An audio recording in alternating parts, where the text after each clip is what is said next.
Welcome to the Arrington Gavin Show. Real talk, big opinions, and fearless conversations. From the front lines of politics to the latest in pop culture. From breaking sports headlines to the stories that move the world. Nothing's off limits, and nobody's holding back. Arrington Gavin is here to break it down, build it up, and keep it all the way real. So turn it up, lean in, and let's get into it. This is the Arrington Gavin Show. What is happening, my friends? Welcome to the Arrington Gavin Show, your go-to spot for sharp insights, bold opinions, and unfiltered takes on the biggest stories of the day, whether it is politics, sports, pop culture, or the latest buzz. Look, we're diving deep and keeping it real. So do me a favor, kick back, stay informed, and get ready to join the conversation. Look, on today's conversation, I'm excited to have on a dear buddy of mine, Mr. Conrad Schessventer, host of the political YouTube show SchezzWho. Excited to have him back on. He is no stranger to the program. We're just going to be really catching up on all the great stuff happening with SchezzWho, in addition talking about some local politics as well as national politics here on the show. So again, I'm excited to have on Conrad to get his take on some of these most talked about stories and discussion going around in our backyard of Hampton Roads, Virginia, but also on the national level in Washington, because it's a lot happening. Let's just be honest. It's a lot happening, and really just in other states, like Florida. On a previous I've shared my take on the Florida Surgeon General just a little bit here, so I want to get Conrad's take on that. Also, in the state of Virginia, we got a huge governor's race. I want to get his take on that as well, and so much more. So as always, my friends, thank you so much for taking 1 hour of your time to tune into the Arrington Gavin Show. You could be doing so many other things with your precious time, so the fact that you take the time and tune in to the program, I truly appreciate that. For those who happen to be streaming us on YouTube right now, do me a favor, as always, like, subscribe, share with a friend, share with family. We want to continue to build up those subscribers and viewership numbers. So please, as I mentioned earlier, like, subscribe. We want to keep that momentum. It's great for the algorithm when you give us a thumbs up as well, and leave a comment, all that great stuff. So let's keep that momentum going. In addition to streaming us on YouTube, you can also stream us on Goatverse TV. That's right, Goatverse TV. If you have not downloaded the app yet, please do so. It's available on the App Store, Google Play Store, Roku, as well as Amazon Fire TV. All right. And then in addition to that, you can also listen to us wherever you get your podcasts. We're available on all major podcast platforms, and we're also available on the radio airways. You probably listen to us right now from one of our two radio affiliates. Shout out to our fam in New Orleans, WBOK 1230 AM. What New Orleans is talking about? You can tune into the Arrington Gavin Show weeknights at 7 p.m. Central Time. Again, only on WBOK 1230 AM. And then we're going to head on over to the Metro Atlanta region to WDJY 99.1 FM Straight Talk. That's right, WDJY 99.1 Straight Talk. You can tune into the Arrington Gavin Show weeknights, Monday through Fridays at 11 p.m. Eastern Standard Time. All right, friends. So before we get going, we always love to do a quick fun fact of the day, but I really don't have a fun fact scheduled for this evening, which is, hey, it's no shocker. Sometimes we do it pretty regularly, and then sometimes we do not. I mainly just want to catch up with you all and see how's everybody doing. Right? How's everybody doing? How's everybody feeling during this period? The weather's starting to feel great, but it's a lot of tension happening in Washington. I was recently watching on C-SPAN, and yes, your boy is starting to watch C-SPAN. Shout out to my good friend, Dr. Eric Lavelle, who is a political and legal analyst. He's no stranger to the show as well. He has said how C-SPAN is one of his go-to networks to watch. And I'm like, ew, C-SPAN. Like, I remember as a kid, you always had your boring programs. Not boring program, boring networks. So I would say the History Channel. C-SPAN was definitely one of them. And I'll say, the Discovery Channel. Those channels for me growing up as a kid were the most boring. You could not pay me to watch those networks. Now, the older I get, I can't stop watching the networks. So I was watching C-SPAN, and they had a hearing I want to say it was a Senate hearing, talking with the the health and Health and Human Services Secretary Robert F. Kennedy Jr. Now, when I tell you RFK Jr. has been a hot mess really since I won't say since day one, because in all honesty, I want to give the guy a break when he was running for president of the United States, because at the time it was really no newcomers. He was the sole Democratic candidate at the time, and I'm like, okay, let's hear him out. Let's hear him out. Set aside his opinion on vaccines. I'm like, hey, look, everybody has their opinion on it, right? But let's hear him out. What, in addition to that, what else can he discuss? Now, obviously, he talks about the health of America, right? I've shared and I've given him his flowers, helping to remove artificial food coloring. Hey, that was needed. Clap it up for him. Clap it up for him. But now it's this. It's interesting, because when you see him speaking with Senate and he shares his quote unquote data, it's not really data. What it is, it's, he finds one story of, this is a story where the vaccine didn't work in its favor, and that's his data. That's his sole data, y'all. And it kills me, because you have a person that is more experienced when it comes to conspiracy theories than actual health, a health background. He's an environmental attorney, for crying out loud. He loves the environment, yes, but does that mean he's capable and he's qualified to hold this position as HHS secretary? Hell no. And it's a lot of folks in this administration that is underqualified. I don't know, maybe like the person in office, yeah, President 47, very unqualified. But that's the world we live in, y'all. That's why it's so important to get out there and vote, because elections are crucial. Obviously, we see the outcome after this past election, and we see what is going on. We're seeing job cuts. We're seeing government funding cuts. We're seeing chaos happening left and right. We see division happening left and right. We see one side that does not have a backbone. We see another side that lacks empathy. We see one side that continues to kiss the ring, and we see the other side that's like saying, okay, I don't know what to do. And so it's really just is literally blowing my head in the smithereens as we talk. I mean, the more I read it, I'm just like, I gotta take a breather. Thank God it's football season, by the way. Thank God it is football season. But I was listening to this here, and I'm just like, what is this guy talking about? I mean, and this is one thing. What you saw during that hearing was bipartisanship, because the right and the left was going after RFK Jr. Now, not as hard as probably the left, because we had Virginia U.S. Senator Mark Warner really stick one into RFK Jr. Likewise, the Vermont Senator Bernie Sanders. It was an interesting hearing, but again, all I can tell y'all is just continue to stay informed, do your research, and really read up to, okay, what is he planning on doing in the future in this next term? Because hey, it's been 8 months, and like U.S. Senator Mark Warner had asked, hey, do you know how many individuals died from COVID? RFK did not give a number. And let's be honest, he should easily, put the number out there as HHS secretary. He really should. But hey, who am I to judge? I'm just a guy behind a mic. But enough of my ranting, y'all. Look, we're going to head to a quick commercial break. Do not go anywhere. As I mentioned earlier, I have a special guest, Conrad Schessventer, host of the political YouTube show, SchezzWho. We're going to take a quick commercial break. Do not go anywhere. We'll be right back after these commercial breaks. Every man has a story to tell. Your ambitions, your achievements, your legacy.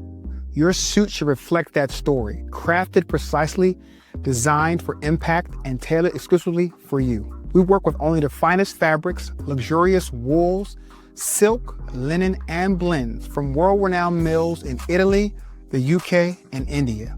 These fabrics are the foundation of custom suits that exude elegance and stand the test of time. But a suit isn't just about fabric, it's about fit, and it's about confidence, and it all starts with you. When you work with me, you'll receive a personalized consultation, whether in person or over Zoom.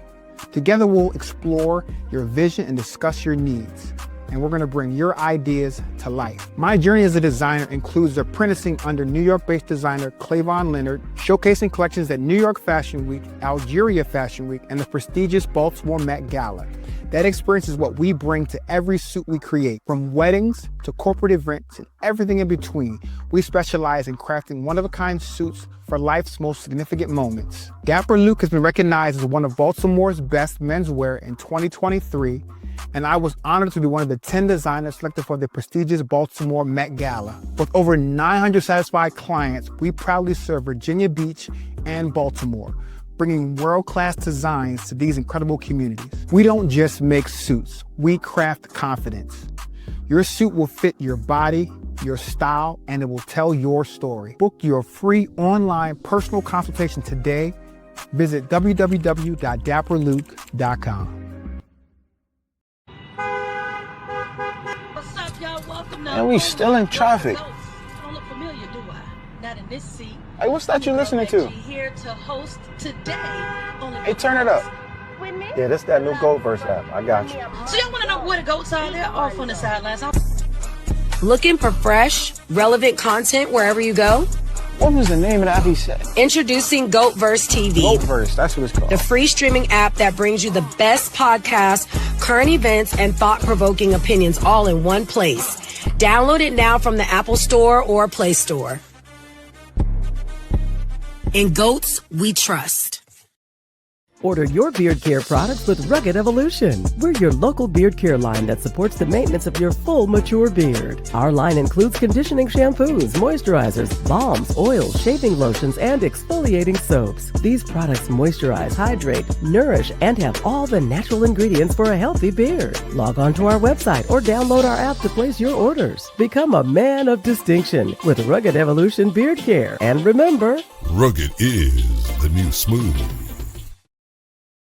All right, my friends, welcome back to the Arrington Gavin Show. I am your host, Arrington Gavin. Let me go ahead and bring on our special guest, my good buddy, host of the political YouTube show, SchezzWho. Oh, Mr. Conrad Schessventer. How are you doing, sir? How are you doing? I'm doing fantastic. I was able to teach some chess today, and I want to bring a fun fact to the Arrington Gavin Show. The Arrington Gavin Show officially has coverage in half of the NFC East. South, sorry, the NFC South with Atlanta and New Orleans. So congratulations on that. That's some cool stuff. Thank you for that fun fact. I think that was the first. That was the first when a guest comes already prepared with the fun fact. So you sir, are a fan. You tune into the program. That's what I like to see. But as I mentioned, Conrad, man, you're no stranger to the program. It's been a minute since you've been on. How has everything been going with SchezzWho? I've been tuning in and stay tuned into the program. I'm seeing you continue to bring on big name guests primarily, and just kind of going over a background to our listeners. Your show focuses mostly on Virginia politics, so you will have a lot of Virginia elected officials or either candidates running for local, state, even on a federal level. But if you don't mind, sharing with the audience, man, give us some updates on SchezzWho. A couple of more recent guests I was able to have on include Michaela Venable, who is running out in, I believe, HD 36, like the Stanton area of Virginia. Had on Melody Cartwright, who is running just outside of Roanoke, some of the South Side Virginia area. A favorite of mine, Delegate Sam Rasool. I was able to have him on the show. I had a good friend of ours join me, Melissa Lucasen. By the way, tune into the Dissent Agenda, her show, because it's some great stuff with that. And it meant a lot to me because of a lot of his views are much closer to mine than some of the other politicians I've been able to have on. Chesapeake related guest I just had on, I believe, Dr. Amanda Quillen, who is running for school board in Chesapeake, and Rodney Nickens out in HD 90, which is Southern Chesapeake, if I recall. And I think he's got some positive momentum in his race. So it was good to have them on. And right now, for those who shall be tuning in before September 15th, I will be interviewing Commonwealth's attorney currently in Portsmouth, Stephanie Morales, who is also running against two candidates in that race representing Portsmouth. So. Wow, that is intense, man. And yeah, shout out to the Dissent Agenda podcast. I had the opportunity of having Cody as well as Melissa on Dope podcast, and then Rodney Nickens, a very interesting and very, very, very highly qualified individual. He's actually running in my district where I'm in. So it's a great race because you have one individual who's he's an incumbent, a guy that's been reelected countless of times. Really has that, District 90 is a very conservative district, very red district. So it'll be a tough battle for Rodney. But after speaking with him, man, I think a lot of folks on both sides are looking for a new face, looking for some change. I think that's what we're witnessing on a national level in the political space, because I've had on a couple of elected officials who left the Republican Party, and I've spoken with folks who were Democrats that left the Democratic Party, and what we're witnessing is a lot of folks really kind of leaning away from the party size. Would you agree with that, or anything you would love to add on to that? The concept is still there for anyone to change their minds, become independent voters. I don't necessarily see if it's a big wave of that happening, other than what might typically happen every couple of years. I know I didn't previously used to be a very progressive Democrat. I am now. But I don't think that was part of a larger trend. That was just myself. So I kind of think it is going to be up to people to want to become independent minded if they see less and less trust toward the Republican and Democratic parties. So. Gotcha. Yeah. I couldn't agree more on that one. I mean, I think a lot of us, from earlier years, we're either told or we're surrounded by one side, and then the further you get going, not really understanding, but the further you grow as an individual, you've worked countless of years and this and that and the other, you start realizing, like, hold up, you start catching some tidbits. And I think that's, for me, I've always kind of just leaned more centrist, really just in the middle. I've started games being played on both sides, really. But I like I said, I see one side as being a better option just currently right now. But it is very interesting. It's very interesting happening in just in this political space. Have you encountered, Conrad, any folks that work or that had worked in the government that has been affected by a lot of the, what we've seen going on in Washington?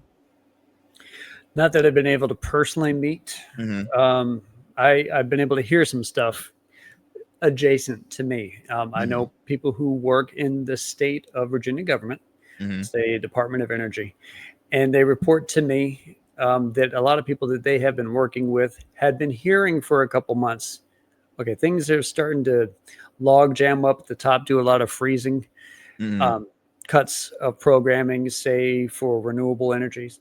And that type of stuff will then quickly trickle down into Virginia's Department of Energy and ideas that they have. And then they just decide, we don't foresee in the next year or so that's going to get better. So we're going to have to let a couple people go. So the person who was able to report that to me themselves did not lose their job, but people they worked with have. And in that instance, it's just as real to those two people who lost their jobs in that particular office. It would happen in other offices in again, just the state of Virginia government. Don't forget local governments who might have been affected on grant level basis. If they see that freeze up, they might have to cut back on local governments too. And of course, the national government. So much jobs in Virginia are national government based. Between Richmond and DC, a lot of that area is where people live because they come here to work for DC related interests. So if that also freezes up, then you're going to get a lot of job losses right here in the Old Dominion. And it simply comes down to wanting to stop the pump of federal money going to various places. So it has negative effects. Wow. So I want to start the convo. Let's talk about, like, some, again, I share with the audience your podcast is primarily, your YouTube show is primarily Virginia politics, Virginia state politics, which really a lot of folks might not know who doesn't live in the state of Virginia. Effects that occur within the Commonwealth really can affect the remaining 49 states within the nation. Like it's a big state where, you know, when it's election season for us, everybody is talking about it. It's not just, you know, the state of Virginia or not just a few other states. I mean, it's nationwide. We're all talking about this governor's race and really just politics in general happening in the state of Virginia. But I'm gonna start off at the top. I'm gonna start off on the governor's race.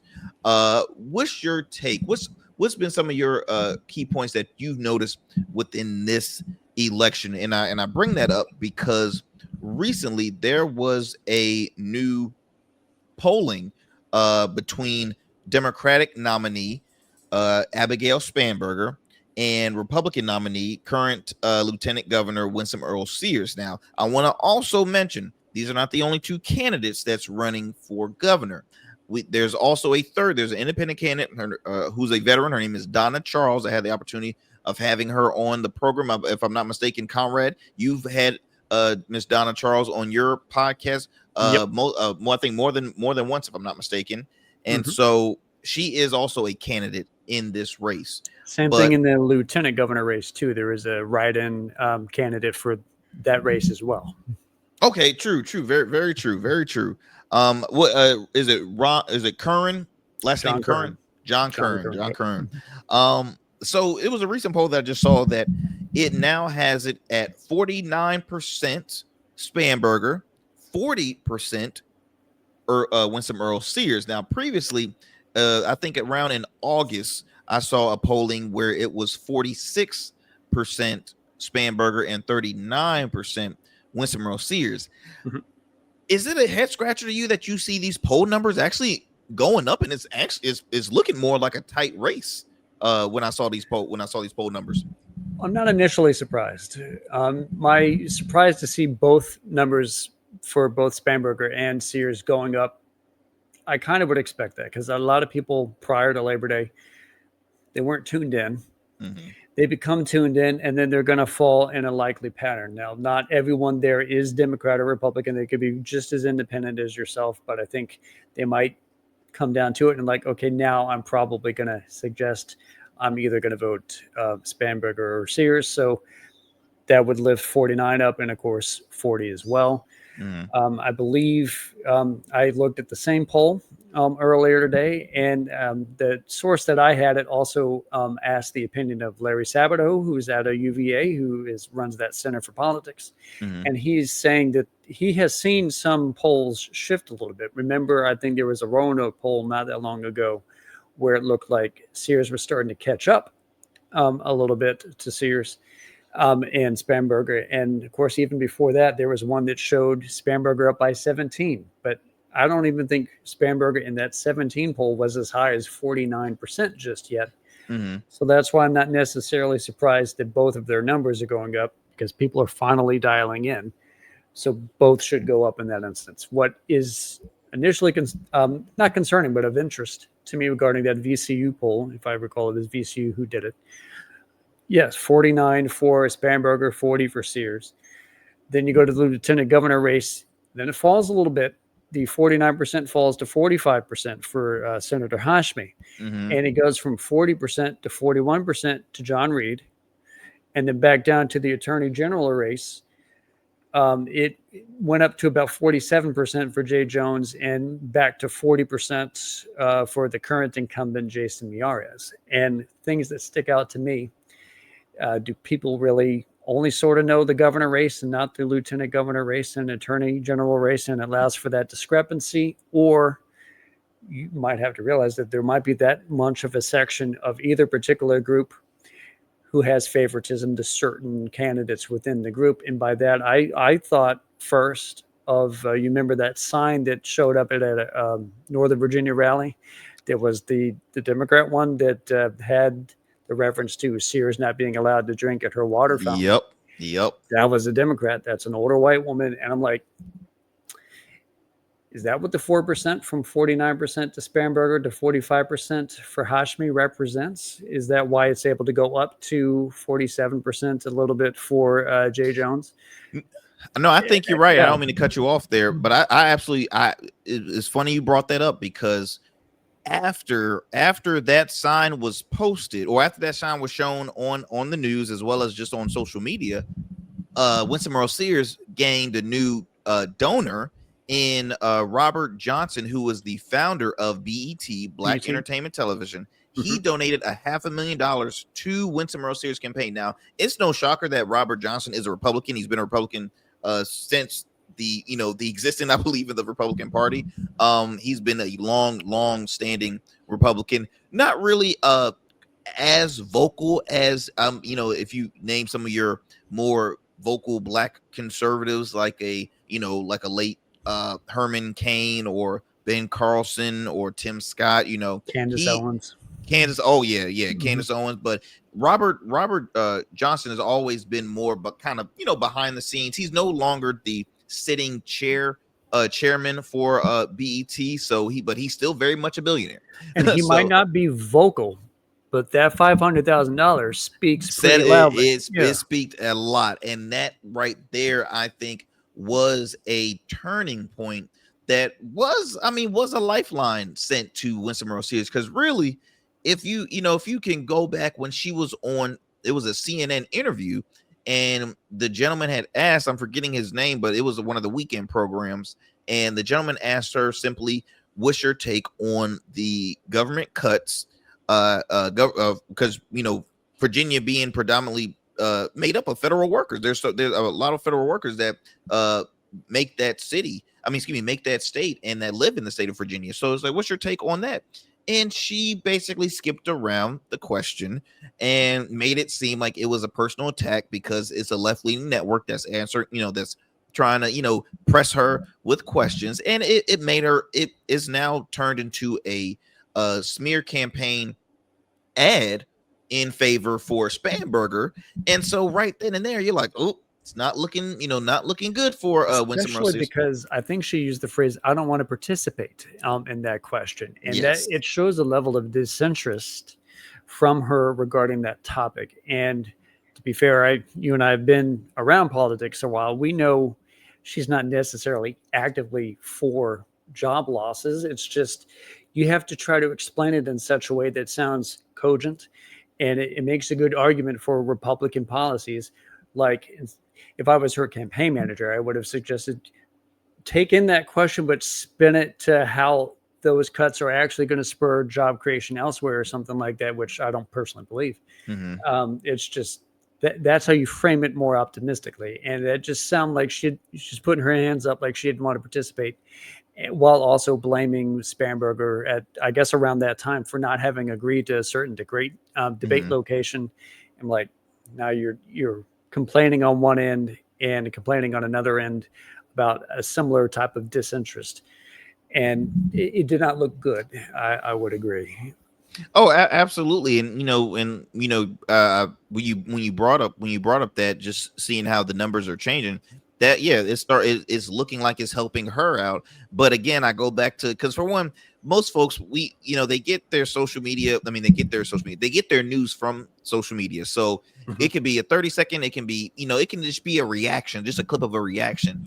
And not too long ago, recently, I had attended a Norfolk State football game. Behold the green and gold. Shout out to the Norfolk State Spartans. Which one? They're 1-1 now. So it was the most recent one they had when they played Virginia State. And during halftime, they had acknowledged elected officials that was in attendance. And one of those individuals, they had, I think, maybe 6 or 7. You had Congressman Bobby Scott, you had House Speaker Don Scott, you had State Senator Aaron Rouse, who was a former candidate for lieutenant governor in the recent race. You had Delegate Bonita Anthony, you had Norfolk City Mayor Kenny Alexander. And then you had Winston Earl Sears, your current lieutenant governor. And when she was the very first one that they acknowledged, when they acknowledged her, the crowd booed. She was the only one that got booed in a stadium. And probably both sides. booed You're to absolutely right. not just the Norfolk State, but the Not just visitors of Virginia State. You're absolutely right. which 22,000, Yeah. over 22,000 folks in attendance at this game, and she got booed. So You right know then who and they there, represented? They represented Norfolk, which is Mm-hmm. 757. Virginia State's out of Petersburg. So that's the Richmond area. Those are Mm-hmm. significant voting areas of the state of Virginia, and they're showing you their displeasure towards one specific candidate, Winsome Earl Sears. And granted, I tuned into that particular Norfolk State game a little late, Mhm. Able to watch a great finish there. And I think, if I'm not mistaken, Don Carey's in the booth. So he's a commentator. Yeah, so it's pretty cool for him. he is a alumni, and he was actually one of the first, I believe, or maybe more than one. He was drafted out of Norfolk State I think he University. played with the Lions for Mhm. many a year. So that was also cool. But another thing that I'm thinking about that is you can see that there is an active distaste for Winsome Earl Sears, and we would know that the crowd for a Norfolk State and Virginia State game, being two prominent HBCUs, would be probably dominantly black as a crowd. Mhm. And they're showing you that there's not a lot of momentum for black supporters of Winsome Sears compared to, say, people thought that Trump picked up a lot of black men and some black women to help him gain what he did. And this shows that Sears is not picking up that same sort of momentum. And that discrepancy between Spamberger and Hashmi and Jay Jones, I think, is mainly on people who have a complexion similar to me, Mhm. as to why that is that different among Democrat supported voters. Because one would expect it should be 49% straight down the board, but it isn't. And you may also notice Sears was at 40, John Reed was at 41, and then Miyares is back to 40. So there was not that much discrepancy among the Republican voters. So it's just intriguing to me to see that out of the poll. Well, and it's one thing I always notice every time I feel like if I'm either watching an interview with Winsome Earl Sears, or just I always kind of like I always like to dissect things that maybe I didn't realize or notice in the past, but people have to point out, we have to point out, like, when Winsome Earl Sears was first elected as lieutenant governor, you got to look at that ticket when it first started. You had a guy in Glenn Youngkin, who's the current governor of the state of Virginia, who was an outsider. He was a very wealthy individual, but he was an outsider. He was looked upon as a more moderate, calm conservative, when at that peak or at that period, MAGA was just really kind of getting on folks' nerves, and they were really trying to lean away and find some kind of like, okay, do we have any, kind of decent Republican that happens to, separate himself, that might separate himself from Trump? Because if y'all, if you don't recall, like when Youngkin was running for office, he never had Trump during the campaign trail at all, by any means. He never had him On purpose. in appearance. On purpose. You're absolutely right. On purpose. That was a part of the strategy. And then in addition to that, you have a black conservative on the campaign trail with you running for lieutenant governor who was going to make history if elected. So that's another thing. And then you have Jason Myers, who is a Latino, Latin American, Cuban descent. And so you have that ticket and that peak. That's like, oh wow, this is solid. And of course, the left, I mean, not the left, the right, I always feel like they want to showcase diversity as much as they can because it makes their party look good. It helps bring more folks. So they had the camera always on Winsome Earl Sears. Now, obviously, now she's not utilizing that resource, because if you think about it, you got Winsome Earl Sears, you have who is a black woman, you have John Reed, who is an openly gay man, and then you have, again, Jason Myers. That's a very diverse ticket for a conservative. They are not utilizing that at all. And so it's interesting when I see, okay, did the right just say, oh, we got tired of Winsome Earl Sears, but then I'm like, well, not really, because she did win the nominee. Or is that just a sign of respect because she was a lieutenant governor? She already has the endorsement by Glenn Youngkin. I mean, like, what's your take on it, Conrad? Like, what do you point out when you see stuff? The way I would typically like to see how a selection process goes is much like we saw in the Democrat lieutenant governor race. Okay. Because that was wide open. That was like 6 to 8 people, Uh-huh. and they stayed all the way through election day. Mhm. There wasn't anyone who tried to challenge Abigail Spanberger. There was a rumor Bobby Scott might do it, but he did not really attempt it. Mhm. Also, I think there might have been 1 or 2 people who tried to go forth to try to challenge Winsome Earl Sears, but that also didn't pan out. So it just seemed like it was solid. It was going to be Spanberger and it was going to be Winsome Sears. And I would prefer, like each level to have a really deep race, just because that's how I like to think that democracy is best done, when you get a lot more choices.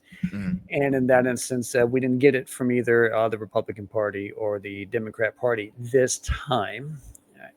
We'll see in another 4 years if they're a little more wide open, but I don't think it was a problem of the Republicans to just do Winsome any more than I thought it's a problem for just to do Spanberger. So I want to, in that instance, be relatively fair if I can. Mm-hmm.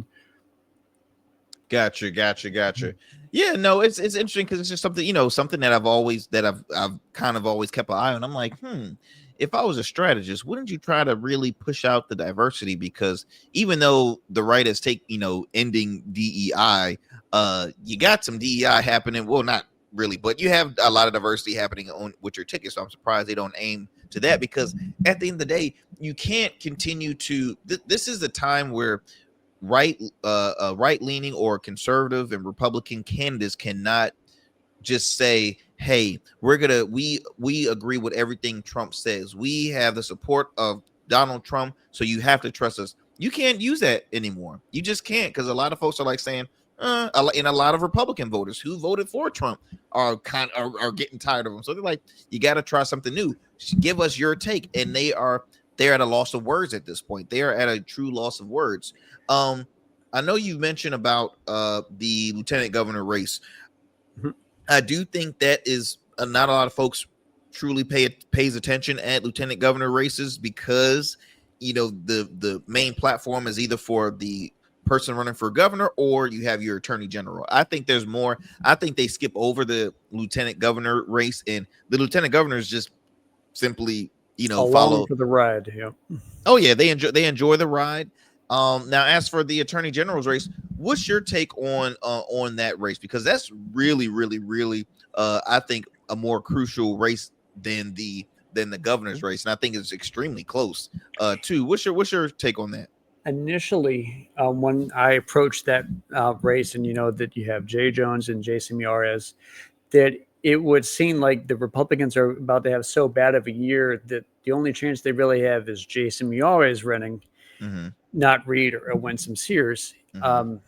I didn't exactly know why they were saying that, other than they thought that, I don't even know his independent appeal, to be honest, personally, but maybe that means more Republicans would vote for Jason than either John or Winsome. Mm-hmm.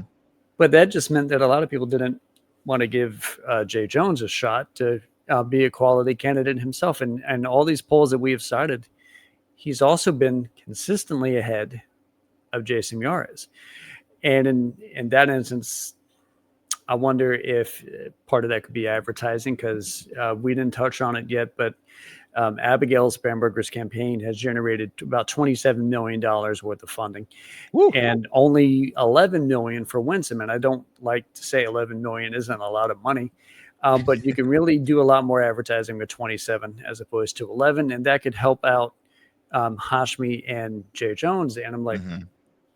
I think there's a very strong chance that Jay Jones could also have a solid outing against Jason Miyares come November time. And I didn't fully understand why they being some of the pundits, thinking that it was Jason who had the best shot for the Republicans to be one of the winners.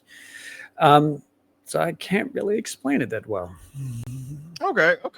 I mean, I feel as though in general for attorney generals, it's always like a mixed feeling amongst voters, because really it's like, crime is going to exist regardless. I'm sorry to break it to you, y'all, but there's no such thing as crime fully ending. Now it can be a decreasing in numbers, but it can't just be like a fully, wiped out. Now, again, I go back to this following behind the leader in Washington. Now, is Jason Myers doing so? In my opinion, yes. Now, Jay Jones, I believe he ran. He's a former delegate, but I want to say he ran for office before that. I don't know if it was for re-election for a state delegate again, but it was a minute before he had really got back involved into the political space. I would see him at certain political functions, backing and supporting other elected officials. So seeing this, because I remember when it said when he was going to be moving more up north, and they said potentially running for office. Now, never said which position. So now obviously I see what that role is, because you have to realize Jay Jones comes from a legacy. His father was a former delegate. He was also a former judge as well. And so he has that legacy behind him. But again, he also ran, I think, for Attorney General in the 21 cycle, but lost in the primary to Mark Herring. That's right. So okay, I knew I was remembering something. So again, hey, you got a round 2 going on for him. So let's see how that goes from there. I want to digress from Virginia politics, my friend, and well, actually, not really. I kind of want to talk a little local, and then I have a few more stories I want to mention. I'm looking at our time right now. Virginia Beach, the city of Virginia Beach, which I consider the premier city in the state of Virginia. They are the largest city population wise. I think I heard over 450,000 folks or residents, maybe 470.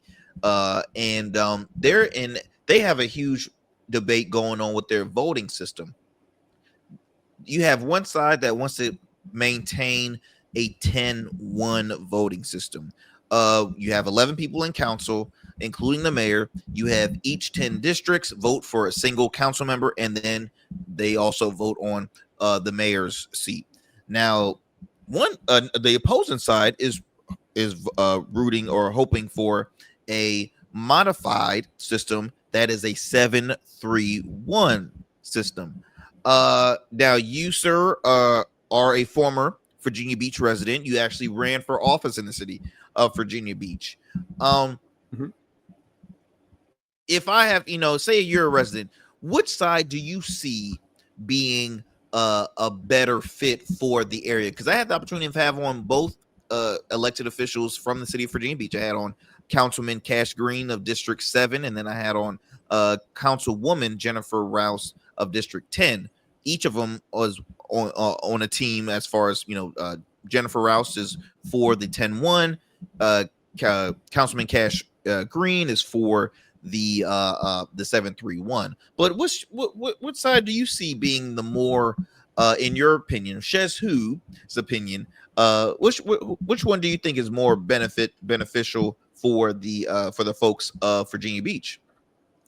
I have long maintained that the best version of representative democracy that you would be able to get on a local level, such as Virginia Beach, would be a direct district voting system. I'm not afraid of the word ward. I do know people who use the word ward, use it as a detriment because they want you to think of the very crime statistics we were talking about in cities such as Norfolk, which do have wards, but it's a misnomer. Because you and I currently live in cities that are fully at large. Yep. And I know also that the system Virginia Beach used to have when I ran in it was for a district seat at the time called Rose Hall.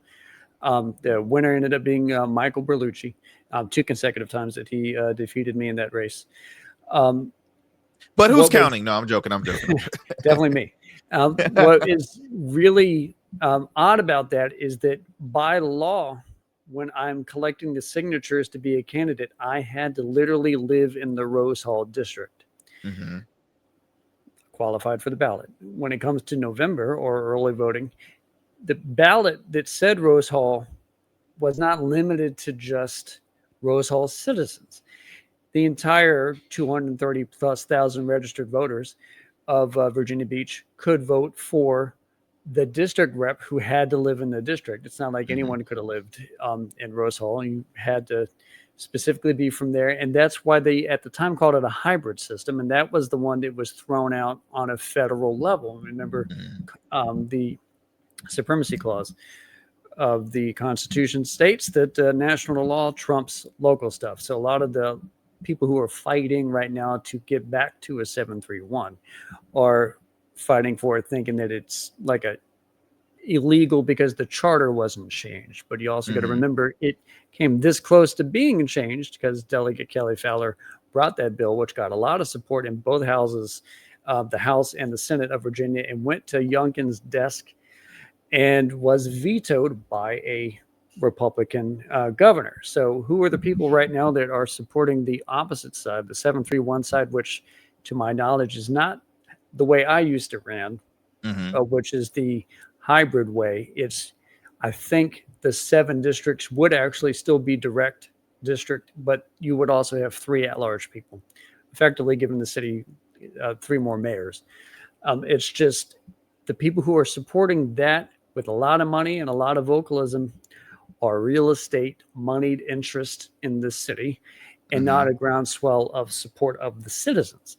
The citizens are more likely to support the 10-1 if I'm using the UVA poll, which found about 81% of Virginia Beach people like 10-1, the people, but the other 19% are usually the more affluent landowning types that also have a lot of businesses that would support at large. And it's a really simple reason that they would support that is that their money could influence a more citywide way more than you could if you're a smaller term candidate running specifically in a district. So it's easier to get power for their interests if it's more at large and spread out. And the interest of the grassroots would be more served by direct district because you get a better chance to sway your community and not be buried by money as much. And I say as much because it's still very possible for a lot of money to flow into the direct districts. Absolutely. That's happened in Virginia Beach. It's lucky that we have a Jennifer Rouse, but Michael Bellucci, who raised a lot of money from the same people who support 731, and you ask him, he might also say he supports 731. I saw on one of his posts recently that there was a literal big stink about a river or creek in his district that happened to be very smelly, and it generated local news. And he made a social media post about he would be working to try to fix that. I'm like, that is direct district action as an example, but he's also against it.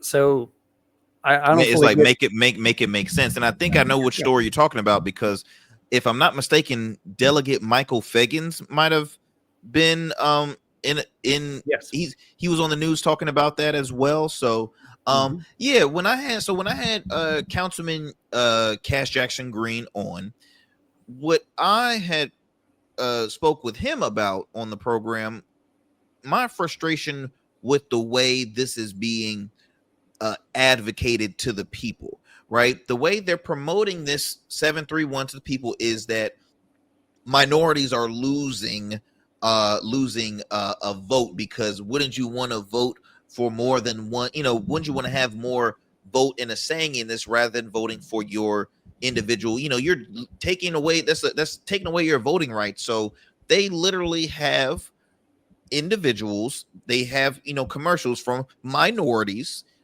speaking on their why they support the 731. They have former they have voting rights advocate. They have the president of the Black Caucus of that area. They have a list of folks that is in support of this. But when I was speaking with the councilman, to me it looked like a 731 was more beneficial for the council members when they are trying to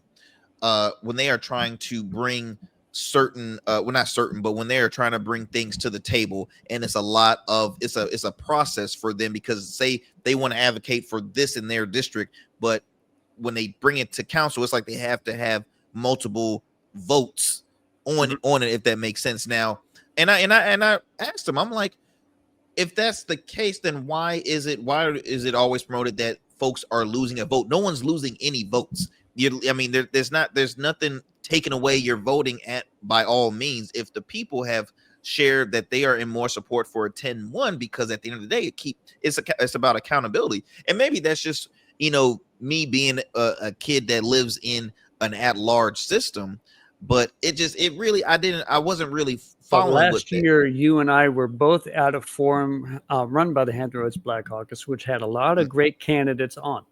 And it was asked of the Chesapeake candidates, would it be good if we switched to a district system?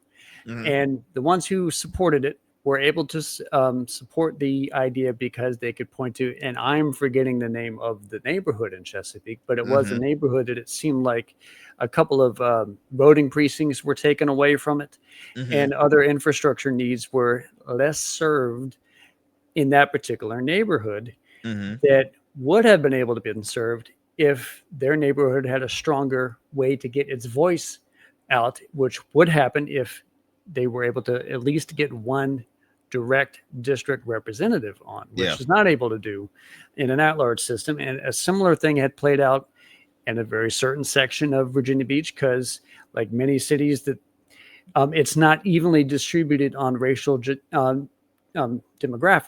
A lot of Virginia Beach is more white, and of course most of the city is white. About 80% of the city of Virginia Beach is white. But I believe the statistic was like 17 to 19% was black. It's just that's in certain areas much more concentrated in Virginia Beach than throughout the entire city. And if you have at large, that 80% can much greatly dilute the voting power of that 19 if they're able to much more strongly say the area where Michael Feckins is at is Western Virginia Beach.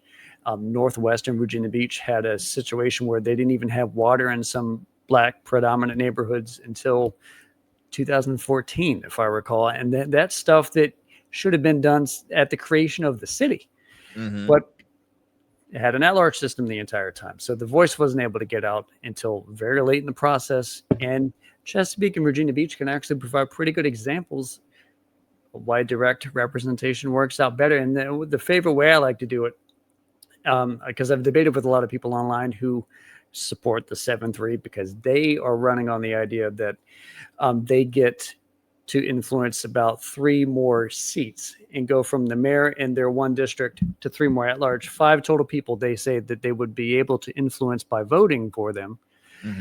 And but it also exposes your vote to the rest of the city, which dilutes what your interest was, and which is the point of why it's a racist system, because it dilutes black voting power. And the last thing I wanted to do in that particular debate is to say, just go one step of government up from local to the state. How would you feel if your ballot had, instead of 1 delegate that you're voting for, 99 additional delegates that you had to vote for? Are you going to be able to focus on the interest of the entire state? Because they affect your taxes too, just like you said the local ones do. And they stop debating that. They immediately stop debating that. And it's just one rung of government higher. Well, you bring up a great argument, Conrad, because I had the councilwoman on, and I also, and again, this is where I always like to play devil's advocate on both sides. So I kind of I pressed Councilman Green on just that question. And then when I had on Councilwoman Rouse, I asked her this. So the 731, does it prevent folks from running for office? Now, she had a perfect answer to it, but I'm like, does it prevent folks from running for office? Even though you're saying it gives most folks, it gives the wealthy a more opportunity, because when it comes to running a campaign, money is a huge is huge when it comes to running for office, especially on a local level, which is another a show for another time. But I mean, we're looking at numbers that are in the high 6 figures, close to even $1 million for a local race. I kid you not, y'all. Almost $1 million for a local race, a local city race. And so my thing is, what is stopping folks from running for office? If it's a larger count, because let's be honest, you don't always need money does not always win elections. It might, it might help most definitely, but we've seen candidates that have the less money that wins elections. It's always going to be up to the people. So if by all, Jennifer Rouse was one of them. Yeah, exactly. So it's like if you have a 731 and that opens the floor to more candidates possibly coming from more wealthy areas, well, what's stopping individuals from middle class to lower middle class, or even lower class, from coming out and saying, well, look, I got something to say? Because if I don't know, if say one class really absorbs most of the city, then what's stopping them from running? Nothing. I didn't have much money at all. In fact, in my most successful race, I raised less than $5,000 against someone who was raising close to 150,000, and wow, that or more by the end of it. I do think the money was able to help, because it's able to help get his message out to a lot more people than I was able to get my message out. In the direct district concept, if I was only running and trying to seek the vote of at most like 27,000 people, I have a better chance of increasing my ability to reach all 27,000 people, as opposed to sitting at home and spending $100,000 on mailers and other staffers to go knock on those doors. That's where the money helps. It expands your ability to brand. We are both equal as people who have signed documents to get us to legally run. Money just simply helps you out. No, you're right on that one. I'm looking at my time. Maybe for got about 3-4 minutes. But I want to get your take real quick on the New York mayoral race happening right now. I think that's one of the most talked about races happening in the in our space, in our political space right now. What's your take on that race? Do you want to, you have Zohran Mamdani that's kind of like in the lead. You have rumors that, well, Eric Adams, who's running as an independent, who's the incumbent, possibly should exit out of this race and has been rumored offered a job in the Trump administration. What's anything you want to add to that, Conrad? I heard that as well, and I definitely have heard that he's definitely staying in. I had heard that it came from interests. They were very similar to the Cuomo camp, and the Trump camp, I think, had to play some influence in that, and that they were also trying to get Slilwa, the Republican, out of the race too. It would just be Cuomo versus Mamdani, and even if that eventuality, Mamdani's, I think, leading by 10 to 15 percentage points, and he's just of Democrats leading Cuomo like over 50% for Mamdani and less than 30% of Democrats for Cuomo. Cuomo is the second one, as for the broader race of everyone, but I think it's still like 45, 46 for Mamdani, and then Cuomo comes in the high 20s. That is not enough to be competitive, even if Adams dropped out, because he was below 20%. And Stillwell was even further back. And combined, I don't know if they even get him within 5 points of Mamdani. Yeah. Well, look, I want to have you back on because I know we didn't have enough to discuss national politics. We really focused on Virginia state politics. But hey, for our listeners that are out of state, I mean, a lot of these issues can relate to you because it's happening all around this nation. Before I end this and chop it up a little bit with my buddy Conrad. Conrad, how can folks continue to tune in, support your program? I have the Facebook page, SchezzWho. Type it in right there. I have a brand new TikTok that I just created, SchezzWho. Look that up. And of course, YouTube is the best way to do it. That's the show I do. So subscribe to the SchezzWho channel. As we know, the algorithm is important. So if people subscribe both to the Arrington Gavin show and the SchezzWho show, it'd be best for both of us. I also, of course, want to shout out the Black Swan Chronicles and Mindset podcast by Andrea Dixon SchezzVenter on Spotify as well. So everyone, go read up and look for those things. Awesome. Well, look, take care, my friend. As always, don't be a stranger to the show. My friends, I hope y'all enjoyed another great conversation here on the Arrington Gavin Show. Be sure to vote. Be sure to tune in weeknights in all digital and streaming platforms. Peace and blessings. I'm out. That's it for tonight on the Arrington Gavin Show. Thanks for tapping in and keeping the conversation alive. Don't forget, stay connected with us on all platforms. Follow at Arrington Gavin on Instagram, Blue Sky, and X, and subscribe to the official Substack for exclusive takes and deep dives you won't get anywhere else. We're here every weeknight, same time.